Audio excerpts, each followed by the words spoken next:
Alright, welcome back and thanks for tuning in again. So we got a bit of a different style of video today. It's a product review.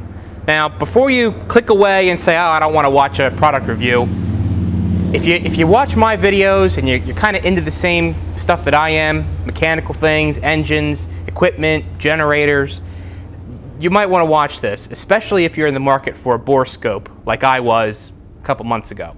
So let's take a look at this Borescope right here.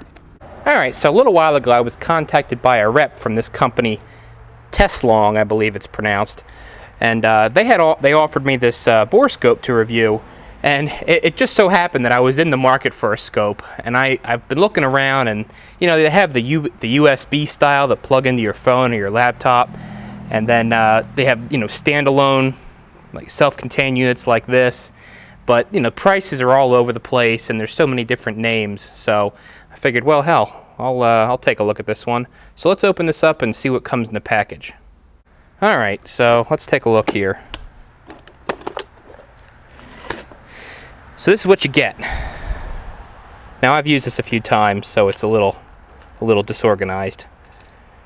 The device itself here, and then the probe. Oh, let me get this cable out of the way. This is the USB cable they give you. So the probe, we'll look in the manual, but I forget how long that is. It's about 10 feet long, 10 or 12 feet, so it's a good length. And I really like the style of the probe because it's flexible but rigid at the same time, if that makes any sense. And when you bend it, it holds a shape, which I think is it's pretty invaluable. Nice to have something that you can fish around a corner. It'll maintain its shape. So there's that popped open. That's the SD card slot and the USB slot. So this has a battery internal, and you charge it via USB. So they give you this cable with a standard, I don't know if that's USB-B plug, and I think that's a USB-C plug there. So they give you that to charge it with. And I'm kind of getting ahead of myself, but the best function that I've found with this so far is just the fact that it has two cameras on the probe. You've got a direct line of sight, direct forward-looking camera, and then a side-mounted camera, each with a light. So there's that. They give you some accessories. Pop this little bottle open. They give you a magnet attachment, which threads on the front. A little magnet on it. And then a little hook attachment, which that could come in handy. Same thing with the magnet. Then they give you this little kickstand and a little set screw. I've got a different use for that we'll get into in a second. The probe itself is removable from the body of the device. It's like a USB slot, and then there's a screw that retains it in the back, so you don't have to worry about that falling out. So let's actually get this thing set up. We got to look at this Onan generator set over here, which, if anybody watches 805 Road Kings videos, you'll probably have seen this when him and I went to go pick it up. So I just started tearing into it, and it's locked up. So let's figure out why. So let's get into the meat of this video. So this thing, we picked it up. Knew it was probably going to have some issues. The oil drain plug was broken off, and there was a stick shoved in it there. This would have originally had a little pipe coming out with a valve. So it had been sitting outside under a tarp, and it had this rag shoved in the exhaust. So that's kind of a recipe for disaster. So brought it home. Turns out it's stuck. Pulled the little stick out, and we're getting this milky oil out of the sump. So there wasn't a whole lot, because I'm guessing most of it ran out when the oil drain plug was broken off. So, yeah, okay. Well, we got to figure out how bad it is, really. Overall, it doesn't look that bad down on the outside. There's no water or rust in the exhaust port there, so hopefully it just went through one rainstorm, not been underwater or anything like that. So we got all 4 injectors pulled out. 1, 2, 3, 4, and they're laid out here. So this is the business end right here. Can't really determine right off the bat which cylinder is the culprit. They all have a little bit of rusty corrosion stuff on them. Number 1's ugly, and so is number 4. So we'll start with number 1 and we'll work our way down the line. So I got the Borescope hooked up. Now here's that little attachment which I made. The body has a brass threaded insert in it, and they give you this little thumb screw for the kickstand. Well, I've taken this little piece of steel, used that and this little magnet base to allow the thing to be held. And these are real nice. You loosen this set screw, they can pivot wherever you want it to go. So really nice to have that kind of hands-free, and you can use 2 hands to manipulate the probe. So let me bring over the stand here and see if I can get you at a good angle to where you can see the screen. I have to say the resolution, the quality of the display is pretty impressive. Are you going to be able to see that? I know that there's a reflection there. Look, you can see me. Alright, let's turn it on.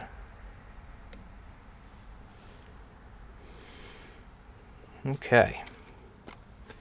And this is going to be a bit difficult to do on camera, isn't it? I don't know if I mentioned this, but this device will record video and take pictures. That's why it's got the SD card. So look, it's looking at itself there. So I mean, there we go. That's full brightness there. You're looking at the camera. There's me. Now the functions on the keypad are nice. So this here, can you tell what that is? It's a just the brightness adjustment of the light. I think there's 3 or 4 different levels: off, high, medium, low, off. So 3 levels. Usually leave it on high. What's also nice is these buttons are backlit, so if you're in a dark area, you can see what what buttons you're pushing. So the M here, mode. See, we're in. Can you see that's a camera up there? We're in photograph mode. You can go into camera mode, and then you go through your documents or your pictures. There's a couple I took of another job. There's a cylinder bore, not on this unit, but a different one. So let's go back to camera, and then if you hit the down arrow, it inverts the picture, which could be handy. And then the little button right here on the probe selects between the forward-looking camera and, let me spin this around, and the side view camera, which is pretty handy. So let's actually put this thing to use. Quit yapping about it. So here we go. We're going to go down the bore of number 2 cylinder. I'm going to turn the head of the probe. So we're looking right down the pre-combustion chamber here. Sorry, this is a little awkward. I'm looking at 2 screens right here. So we're looking down the pre-combustion chamber. You're looking right there. That's the tip of the glow plug. And right down there, there's the port that leads into the cylinder, the main chamber. Let's fish this down through there. Okay, here we're in. You can see the crown of the piston there, the 2 reliefs for the valves, and there's the cylinder wall. Huh. That cylinder wall looks strange, doesn't it? It doesn't look like the normal crosshatch pattern. Wow, that's kind of peculiar. Well, maybe it's just the way I'm looking at it, just the angle.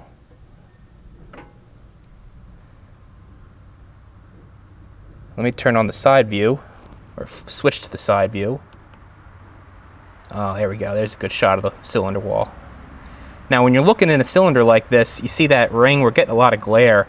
That's where you want to kind of turn the light down a little bit in certain situations. You can get a better view of what you're looking at. We're looking at the head of a valve right here. Yeah, I mean, I would say that this is definitely not the troublesome cylinder. Look, you can see a what's that, front? Is that what that says? See that? Good resolution. Pull back up a little bit. Well, so number 2 clearly doesn't appear to be the problem. Let's flip over to number 3 right here. It's so nice to have this thing to not hold the the module or the device itself when I'm doing this. Nice to have two hands. So there's the glow plug again on number 3. And let's go right down into the chamber here. See a little bit of rust on the inside there. Oh yeah, look at that, there's some rust. There's the crown of number 3. That's definitely one of the troublesome cylinders. Doesn't look like any liquids left in there still, just the residue. I'm going to pull it back out, and this is where having a fairly rigid probe comes in handy. I can tweak this and have it hold its shape. Feed it right back in there.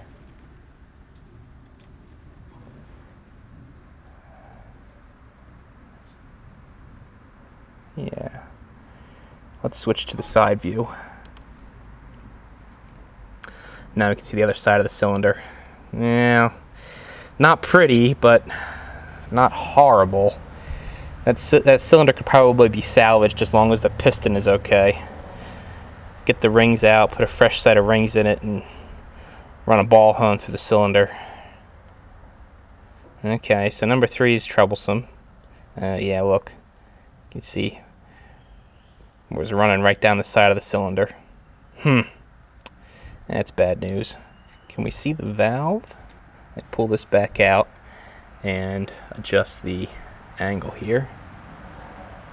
I'm going to try to look right up at that valve.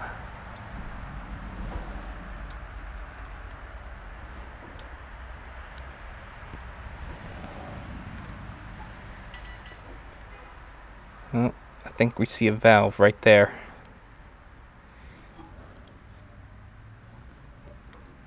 Actually, I think we're getting hung up on that valve. Oh, there we go. Yep, okay. There's a valve. And where's another valve? Well, looks like that's the one that was leaking right there. You can see some blob right there. Where's the other one at?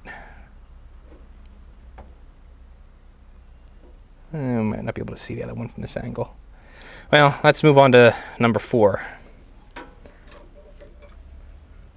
Put the camera back to forward. Oh, I just snapped a picture. Didn't mean to do that. Wrong button. Okay, let's move over to cylinder 4.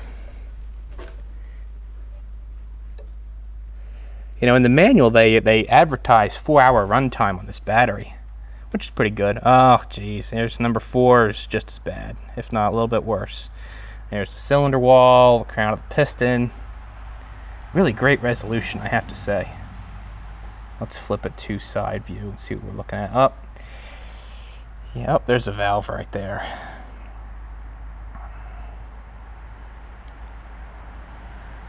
Let's see, there's a valve right below us, or on top of us. Spin it around. There's another valve right there. That one looks open. Yep, oh look, there's the face of the valve. That's a good shot, right? And that looks like probably, what would that be? That would be an exhaust valve.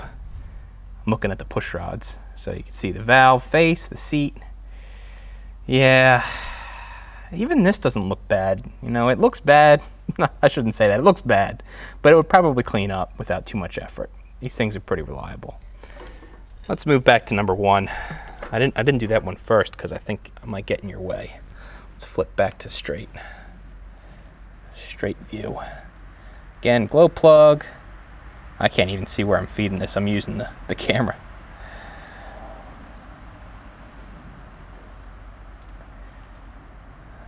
Okay.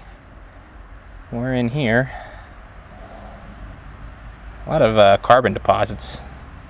That thing must not have had a very good load on it. It's just kind of idling away. This cylinder wall looks fine. What are we looking at here? We're looking at the crown. No, we're looking at a valve, looks like. And we can see a bit of the cylinder wall. This piston seems like it's pretty close to top dead center. We don't have a lot of, well, it's probably 3/4 of the way up the bore, so we don't have a lot to see.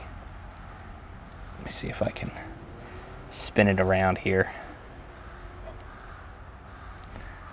flip it back to straight so I can see where I'm feeding it.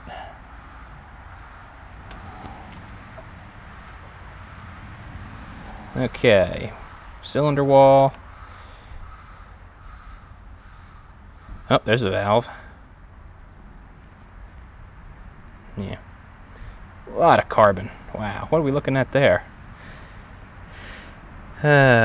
Top of the liner, maybe? Well, I shouldn't say liner, it's just the cylinder. No liners here. And the top of the combustion chamber. Look at all that carbon. Sheesh.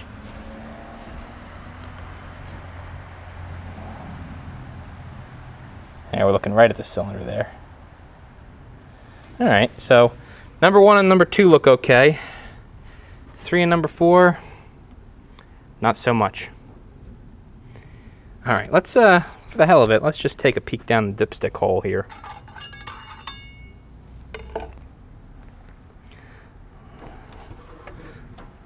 Let's go straight down here. Look in the oil pan. I'm going to rotate it so that the side camera is going to look straight up at the top of the crankcase, straight up at the crankshaft. Okay, we're in. Were we at full brightness here? No, we weren't. Oh, that's full brightness. Alright. What are we looking at straight ahead here? Maybe an oil line. And the other side of the block. That looks like the bottom of the oil pan. The bottom's up here, and that's the side of the oil pan. The oil pan is aluminum. Let me tweak it a little bit. Alright, let's go to side view. Oh, okay, look at that. You can see the camshaft there. We're looking right at a counterbalance weight there. What can we see? Is that a main bearing cap? Oh, there's where the water was dripping down right there. There's rust on a counterweight. Yeah, unfortunately this thing's gonna have to come apart. Oh, there's the cam drive gear. That gear is probably driving the injection pump. There's the underside of number 2, I believe. That would be number 2 piston. Good view here. There's the oil pump way off in the front there. Yeah.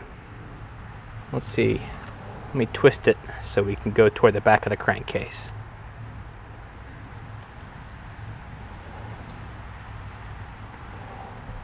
Still looking at cam. Still looking at crank. More crank. I think I got some oil on the lens now. Yeah, well, you guys get the gist of it. This is a pretty good product, I have to say. I don't really, I don't do much product plugging, but I'm pretty happy with this. So what else can we look at here? I think that's about it. We know that number 3 and number 4 are what's holding us up. Turn it off here. I think that's all the features, right? We got record, it'll record camera, video with sound.